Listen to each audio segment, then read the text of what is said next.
Learning a new skill takes time. Using child-directed play effectively will take a little practice, but you are bound to have fun along the way. For the adult participants, there are 4 common stumbling blocks: making suggestions, making corrections, filling all the silence, and becoming distracted.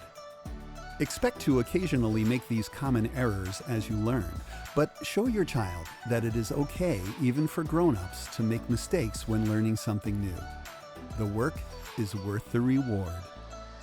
Child-directed play is more than just spending time playing with a child. It is a well-researched and respectful way to celebrate children for who they are right now. It is a joyful way to communicate to a child that they matter. Child-directed play fosters well-being and strengthens a relationship between an adult and a child. During child-directed play, the adult offers the child 2 important things: their undivided attention and complete control over the play session. Because of this attention and control, child-directed play is restorative. It can return the feelings of strength and peace that are often taken away by life's challenges. It can refresh a child who feels frustrated and can calm a child who feels anxious. Learning to play with a child in this way takes some getting used to, and that's okay.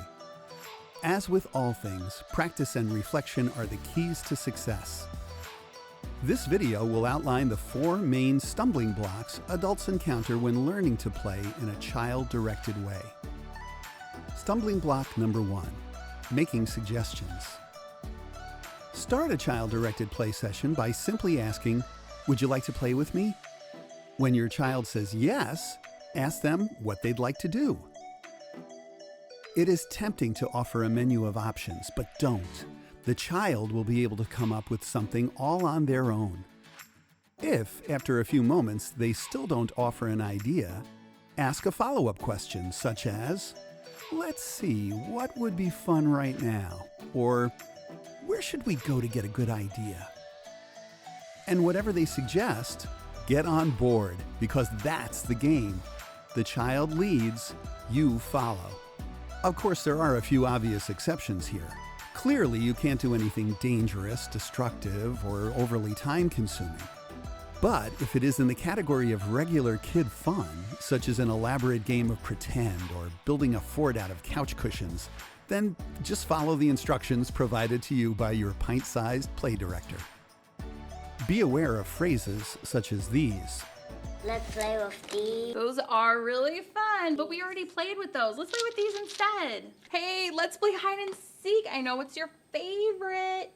Letting them choose without your input sends the message, you are capable of making good choices and I trust your ideas. Making corrections. This is another tricky one for people new to child-directed play. Adults are used to correcting young children in an effort to help them learn a skill or understand the world around them. And outside of child-directed play, this type of support does have its place. However, during this 20 or 30-minute play session, adults should refrain from correcting choices having to do with play. In other situations, you might call some of these play choices cheating. In child-directed play, however, we say, "Someone made up the rules. You're a someone.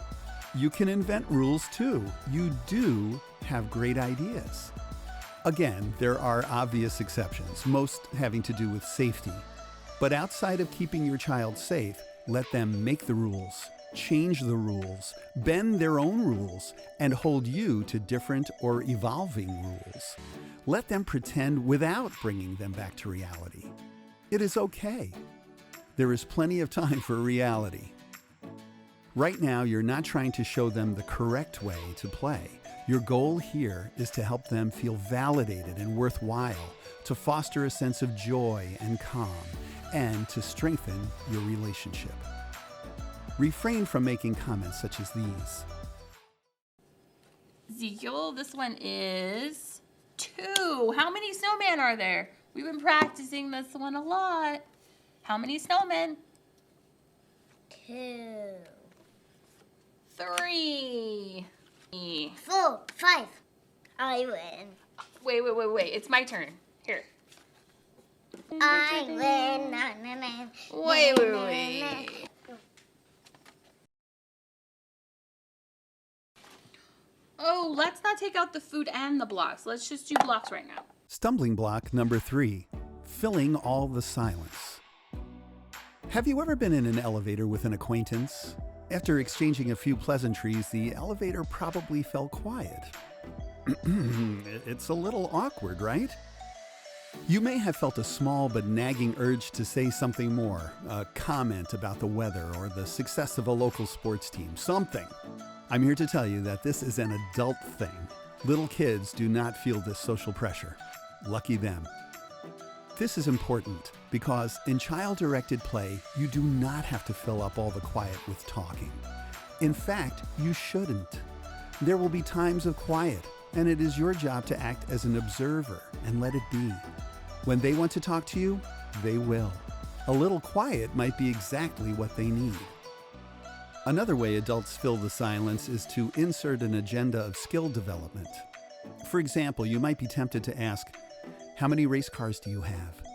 to reinforce counting and one-to-one correspondence. Or, "What color is this barn?" to check in color identification. The child may come to associate playtime with mommy with being quizzed and being corrected, and suddenly they're not so in charge anymore. Save the skill building for another time. Kids also like to voice their internal stream of thoughts, so sometimes they'll narrate their play.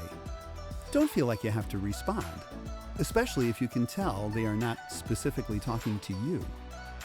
You can choose to narrate your parallel play or just enjoy the little window into their thoughts. A steady stream of questions, although well-intended, will interrupt the story that is unfolding in their mind and could be misconstrued as criticisms of their play choices. Don't fall into this trap. Oh, I think they're thirsty. Are they thirsty? Let's go to the water. Oh, here's a rhino. What's his name? Do you think the snake likes the water? I think he likes the water. Oh, a baby rhino. Do you think he's the baby and that's the mommy? Do you think this guy's his friend? Or should I'll put him over here. Oh, look, orangutan. What's your favorite animal one? I like the orangutan. Oh, and here's a whale. He's friends with that guy. And a bear. Which one's bigger? The bear or the rhino? Which one's the biggest? Stumbling block number 4, becoming distracted. These days, there is no shortage of things competing for our attention. Text messages, calendar alerts, and social media notifications are relative newcomers to the tried and true tasks of life. Laundry, starting dinner, paying the bills, and a catalog of other duties continually vie for our attention. So we realize it is not easy to set aside 20 or 30 minutes when you do nothing more than focus on playing with your child. For this set period of time, though, it is their to-do list you are attending to, not yours. Plan a child-directed play session when your other children are napping or out of the house. Silence cell phones and put electronic devices in the other room. Turn off the TV. Truly allow your child to have all of your attention. You'll be saying, "You are the most important thing to me," and providing the proof all at the same time. And your child will absolutely love it. Try to avoid situations like these. This is a great restaurant. Yeah, cool. Good job. Can you help me build this restaurant? Cool. Mommy, do you have a school bus? Do you have a school bus? Mommy, do you have a school bus? Mommy, do you have a school bus? Do you have a school bus? Okay. What was it? A school bus. Yes, school bus. There you go. While you are getting used to this new way of playing, it is okay to admit to your child if you have made a mistake. Let them see that there are missteps, even for you, on the road to learning something new. Keep practicing. And in this case, the practice is also the reward.